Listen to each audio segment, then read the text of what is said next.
भगवान अगर कुछ चाहिन था न तव्हां खां तो वो धन ना है।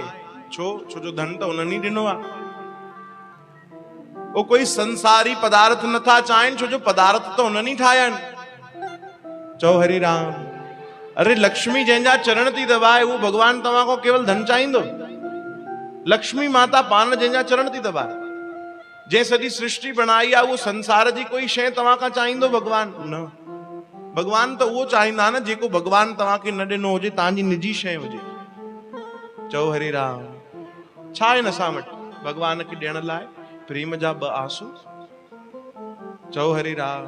वो तॾहिं संभव आहे जॾहिं कंहिं भक्त जी कंहिं संत जी शरण में वञी करे असां भक्ति आरंभ कंदासीं।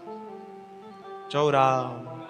भक्ति तो ईअं भी आरंभ थी वेंदी, तव्हां घर में वेही करे कयो कोई ॻाल्हि ना आहे, भक्ति तो ईअं भी शुरूआत थी वेंदी, पर छा उन भक्ति में प्रेम न प्रकट ही न थींदो असांजो जेसि ताणी असां कंहिं संत जी शरण में न वेंदासीं, कंहिं भक्त जी शरण में न वेंदासीं, कंहिं प्रेमी जी शरण में वेंदासीं, तॾहिं ही प्रेम जी प्राप्ति थी सघंदी। चओ राम। और सभिनि खां सरल साधन त भक्त मान। चओ राम। कीअं भगवान सां भक्तनि प्रेम कयो आहे, केड़ो प्रेम कयो आहे, संबंध ठाहियो आहे भगवान सां, अहिड़ो संबंध की बस पो त जीवन में केॾी कठिनाइयूं आयूं पर भगवान याद आ त पो कोई कठिनाई याद न रही।